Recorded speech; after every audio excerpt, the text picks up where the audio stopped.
ਪਿਆਰੇ ਸਰੋਤਾ ਜਨੋ, ਵਾਹਿਗੁਰੂ ਜੀ ਕਾ ਖਾਲਸਾ, ਵਾਹਿਗੁਰੂ ਜੀ ਕੀ ਫਤਿਹ। ਅਤੀ ਮਹੱਤਵਪੂਰਨ ਸਵਾਲਾਂ ਦੇ ਜਵਾਬ ਭਾਗ 63। ਆਓ ਸੁਣਦੇ ਹਾਂ। ਸਵਾਲ। ਗੁਰੂ ਗ੍ਰੰਥ ਸਾਹਿਬ ਜੀ ਵਿੱਚ ਇੱਕ ਸ਼ਬਦ ਹੈ, ਆਪਣੇ ਕਰਮ ਕੀ ਗਤ ਮੈਂ ਕਿਆ ਜਾਨੂ, ਮੈਂ ਕਿਆ ਜਾਨੂ ਬਾਬਾ ਰੇ।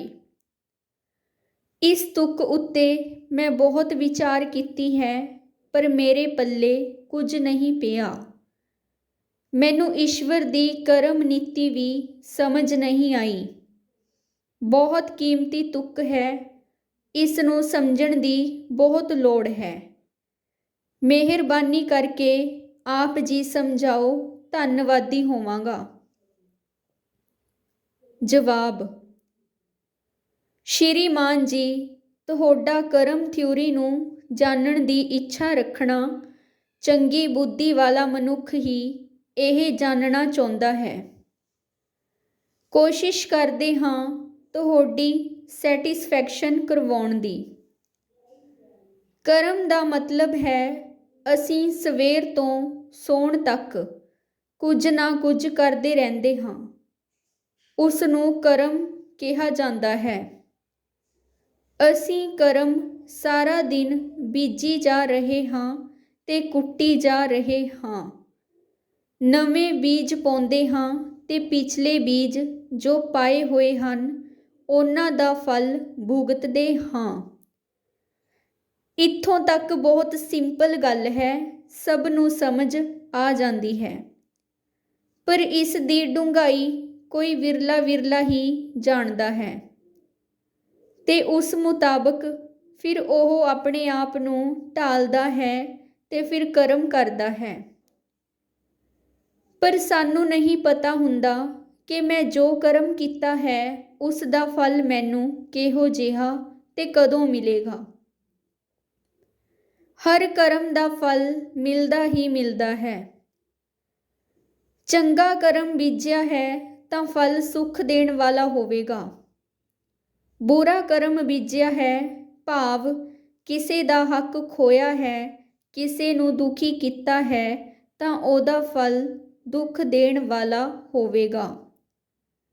ਪਰ ਇਹ ਕੰਮ ਈਸ਼ਵਰ ਖੁਦ ਕਰਦਾ ਹੈ, ਜੋ ਸਰਬ ਵਿਆਪਕ ਹੈ, ਸਦਾ ਜਾਗਦਾ ਹੈ ਤੇ ਸਭ ਕੁਝ ਸਾਡਾ ਜਾਣਦਾ ਹੈ, ਕਿਉਂਕਿ ਉਹ ਸਭ ਦੇਖ ਰਿਹਾ ਹੁੰਦਾ ਹੈ, ਸਭ ਸੁਣ ਰਿਹਾ ਹੁੰਦਾ ਹੈ ਤੇ ਸਾਡੇ ਮਨੁੱਖਾਂ ਦੇ ਵਿੱਚ ਜੋ ਸੱਚ ਦਾ ਧਰਮਰਾਜ ਬੈਠਾ ਹੈ ਤੇ ਚਿੱਤਰਗੁਪਤ ਜੋ ਬੈਠੇ ਹਨ, ਸੰਸਕਾਰਾਂ ਦੇ ਰੂਪ ਵਿੱਚ ਈਸ਼ਵਰ ਵੱਲੋਂ ਦਿੱਤਾ ਗਿਆ ਨਿਰਧਾਰਿਤ ਫਲ ਉਹ ਸਾਡੇ ਮਨ ਵਿੱਚ ਡੈਬਿਟ ਜਾਂ ਕ੍ਰੈਡਿਟ ਹੁੰਦਾ ਰਹਿੰਦਾ ਹੈ, ਭਾਵ ਉਹ ਗੁਣਾਂ ਦੇ ਰੂਪ ਵਿੱਚ ਉਹ ਗੁਣਾਂ ਵਾਲੀ ਸਾਈਡ ਖਲੋ ਜਾਂਦਾ ਹੈ।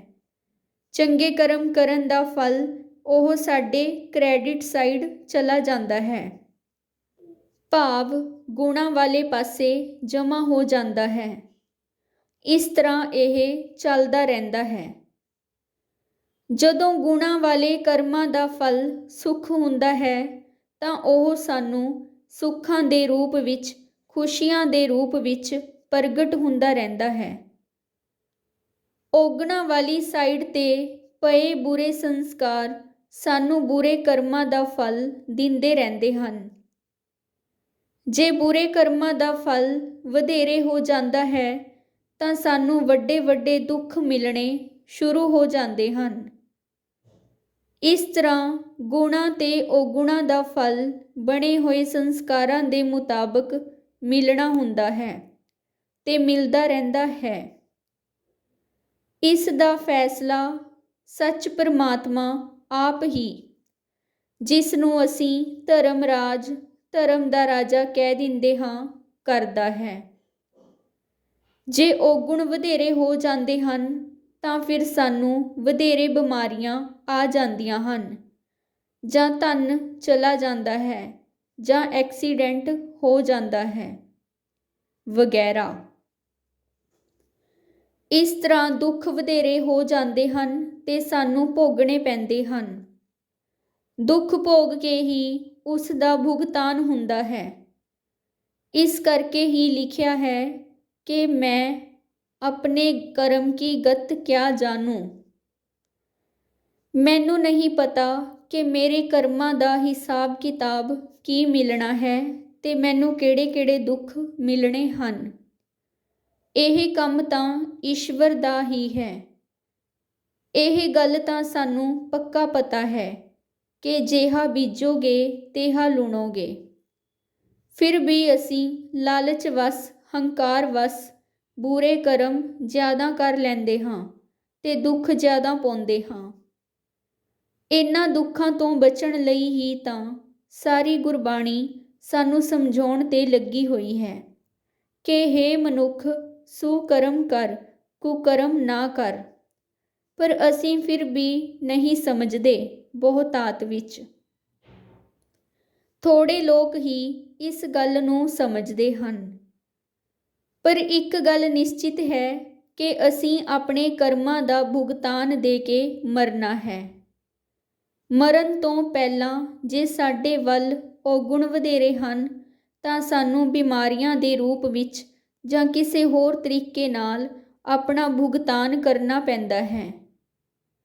ਮਨੁੱਖਾਂ ਦੇ ਕਰਮਾਂ ਦਾ ਨਿਬੇੜਾ ਕਰਨ ਲਈ ਚਾਹੇ ਜਿਤਨਾ ਵੀ ਸਮਾਂ ਲੱਗੇ, ਬਿਮਾਰੀਆਂ ਦੇ ਰੂਪ ਵਿੱਚ ਉਹ ਭੁਗਤਣਾ ਪੈਂਦਾ ਹੈ ਤੇ ਸੁੱਖਾਂ ਦਾ ਨਿਬੇੜਾ ਤਾਂ ਤਕਰੀਬਨ ਨਾਲ ਦੀ ਨਾਲ ਮਿਲਦਾ ਰਹਿੰਦਾ ਹੈ ਤੇ ਅਸੀਂ ਬਿਤਾ ਲੈਂਦੇ ਹਾਂ। ਔਗੁਣ ਵੀ ਵਧੇਰੇ ਆ ਜਾਂਦੇ ਹਨ। ਜੇ ਔਗੁਣਾਂ ਦਾ ਭੰਡਾਰ ਜ਼ਿਆਦਾ ਹੋ ਜਾਵੇ ਤਾਂ ਸਾਨੂੰ ਅਖੀਰਲੇ ਸਮੇਂ ਤੱਕ ਭੁਗਤਣੇ ਹੀ ਪੈਂਦੇ ਹਨ ਤੇ ਫਿਰ ਸੁਰਖਰੂ ਹੋ ਕੇ ਸਾਡੀ ਆਤਮਾ ਜੋ ਸੱਚ ਹੈ, ਫਿਰ ਔਗੁਣਾਂ ਦੇ ਰੂਪ ਵਿੱਚ ਉਸ ਨੂੰ ਜੋ ਕਲੰਕ ਲੱਗਾ ਹੁੰਦਾ ਹੈ ਉਹ ਦੁੱਖ ਭੋਗ ਕੇ ਉਤਰ ਜਾਂਦਾ ਹੈ ਤੇ ਫਿਰ ਆਤਮਾ ਪਰਮਾਤਮਾ ਨਾਲ ਮਿਲ ਜਾਂਦੀ ਹੈ। ਇਹ ਕਬੀਰ ਜੀ ਦੇ ਸ਼ਬਦ ਵਿੱਚੋਂ ਇੱਕ ਤੁਕ ਹੈ।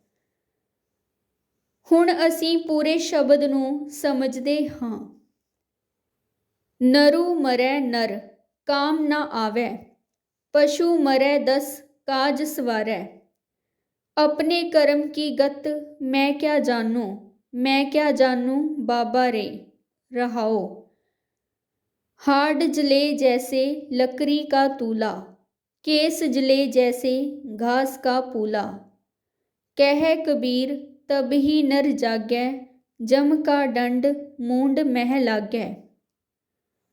अर्थ। ਇਹ ਸ਼ਬਦ ਭਗਤ ਕਬੀਰ ਜੀ ਦਾ ਲਿਖਿਆ ਹੋਇਆ ਹੈ। ਭਗਤ ਜੀ ਕਹਿੰਦੇ ਹਨ ਕਿ ਨਰ ਭਾਵ ਮਨੁੱਖ ਮਰ ਜਾਂਦਾ ਹੈ ਤਾਂ ਉਹ ਕਿਸੇ ਕੰਮ ਨਹੀਂ ਆਉਂਦਾ। ਉਹਦੀਆਂ ਹੱਡੀਆਂ, ਸਰੀਰ ਲੱਕੜਾਂ ਦੀ ਨਿਆਈ ਨਾਲ ਸੜ ਜਾਂਦਾ ਹੈ, ਖਤਮ ਹੋ ਜਾਂਦਾ ਹੈ ਤੇ ਉਸ ਦੇ ਕੇਸ ਘਾਸ ਦੀ ਤਰ੍ਹਾਂ ਜਲ ਜਾਂਦੇ ਹਨ।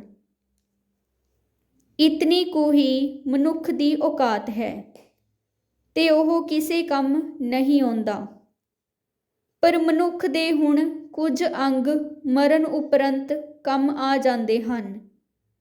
ਪਰ ਮਨੁੱਖ ਨਾਲੋਂ ਪਸ਼ੂ ਚੰਗਾ ਕਿ ਉਹ ਮਰਦਾ ਹੈ ਤਾਂ ਮਨੁੱਖ ਦੇ 10 ਕੰਮ ਸਵਾਰਦਾ ਹੈ। ਉਸ ਦੀਆਂ ਹੱਡੀਆਂ ਵੀ ਕੰਮ ਆ ਜਾਂਦੀਆਂ ਹਨ ਤੇ ਉਸ ਦੀ ਚਮੜੀ ਦੇ ਅਸੀਂ ਜੁੱਤੇ ਬਣਾ ਲੈਂਦੇ ਹਾਂ, ਭਾਵ ਉਹ ਕੰਮ ਆ ਜਾਂਦੇ ਹਨ। ਅਸੀਂ ਮਨੁੱਖ ਆਪਣੇ ਕਰਮ ਦੀ ਗਤ ਨੂੰ ਨਹੀਂ ਜਾਣਦੇ ਕਿਉਂਕਿ ਅਸੀਂ ਕਰਮ ਸੱਚ ਦੇ ਆਧਾਰ ਤੇ ਨਹੀਂ ਕਰਦੇ। ਜੇ ਸੱਚ ਦੇ ਆਧਾਰ ਤੇ ਕਰੀਏ, ਜੇ ਜ਼ਿੰਦਗੀ ਨੂੰ ਸੱਚਾ ਬਣਾ ਲਈਏ ਤਾਂ ਸਾਨੂੰ ਆਪਣੇ ਕਰਮਾਂ ਦੀ ਗਤ ਦੀ ਸੋਝੀ ਪੈ ਸਕਦੀ ਹੈ। ਪਰ ਅਸੀਂ ਅਕਸਰ ਬਿਨਾਂ ਸੋਚੇ ਸਮਝੇ ਕਰਮ ਕਰੀ ਜਾ ਰਹੇ ਹਾਂ ਜਿਹੜੇ ਕਿ ਜ਼ਿਆਦਾ ਲੋਭ ਵਸ ਕੀਤੇ ਜਾਂਦੇ ਹਨ। ਕਬੀਰ ਜੀ ਕਹਿੰਦੇ ਹਨ ਕਿ ਮਨੁੱਖ ਉਦੋਂ ਹੀ ਜਾਗਦਾ ਹੈ ਜਦੋਂ ਉਸ ਦੀ ਮੌਤ ਦਾ ਡੰਡਾ ਉਹਦੇ ਮੂੰਹ ਦੇ ਉੱਤੇ ਲੱਗਣ ਵਾਲਾ ਹੁੰਦਾ ਹੈ। ਦੁੱਖਾਂ ਵਿੱਚ ਪਿਆ ਹੁੰਦਾ ਹੈ। ਫਿਰ ਉਸ ਨੂੰ ਸਮਝ ਆਉਂਦੀ ਹੈ ਕਿ ਮੈਂ ਬਿਨਾਂ ਸੋਚੇ ਸਮਝੇ ਹੀ ਕਾਮ, ਕ੍ਰੋਧ, ਲੋਭ, ਮੋਹ, ਹੰਕਾਰ ਦੀ ਅਧਿਕਤਾ ਨਾਲ ਕਰਮ ਕਰਦਾ ਆ ਰਿਹਾ ਹਾਂ। ਮੈਨੂੰ ਹੁਣ ਉਹਨਾਂ ਦਾ ਫਲ ਮਿਲ ਰਿਹਾ ਹੈ। ਮਨਮੁਖ ਮਨੁੱਖ ਨੂੰ ਇਹ ਸਮਝ ਸਭ ਕੁਝ ਗੁਆ ਕੇ ਆਉਂਦੀ ਹੈ। ਫਿਰ ਉਸ ਦਾ ਕੁਝ ਨਹੀਂ ਬਣ ਸਕਦਾ। ਲਾਲਚ ਵਸ ਕਰਮ ਕਰਦਾ ਆ ਰਿਹਾ ਹੁੰਦਾ ਹੈ। ਸਿਰ ਚੜ੍ਹ ਕੇ ਹੰਕਾਰ ਬੋਲਦਾ ਹੈ ਤੇ ਲੋਭ ਤਾਂ ਖੱਬੇ ਸੱਜੇ ਨੱਚ ਰਿਹਾ ਹੁੰਦਾ ਹੈ। ਵਿਚਾਰ ਦੇਵਿੰਦਰਜੀਤ ਸਿੰਘ। ਪਿਆਰੇ ਸਰੋਤਾ ਜਨੋ, ਨਿਰੋਲ ਸੱਚ ਦਾ ਗਿਆਨ ਟੀਵੀ ਚੈਨਲ ਜੋ ਸੱਚ ਦੇ ਪ੍ਰਚਾਰ ਲਈ ਹੈ, ਇਸ ਨੂੰ ਰੋਜ਼ਾਨਾ ਸੁਣੋ ਜੀ ਤੇ ਆਪਣੇ ਮਿੱਤਰਾਂ ਤੇ ਰਿਸ਼ਤੇਦਾਰਾਂ ਵਿੱਚ ਇਸ ਚੈਨਲ ਨੂੰ ਸ਼ੇਅਰ ਕਰੋ ਜੀ ਤੇ ਸਬਸਕ੍ਰਾਈਬ ਵੀ ਕਰਵਾਓ ਜੀ। ਸੱਚ ਦਾ ਗਿਆਨ ਵੰਡਣਾ ਪਰ ਉਪਕਾਰ ਹੈ। ਵਾਹਿਗੁਰੂ ਜੀ ਕਾ ਖਾਲਸਾ, ਵਾਹਿਗੁਰੂ ਜੀ ਕੀ ਫਤਿਹ।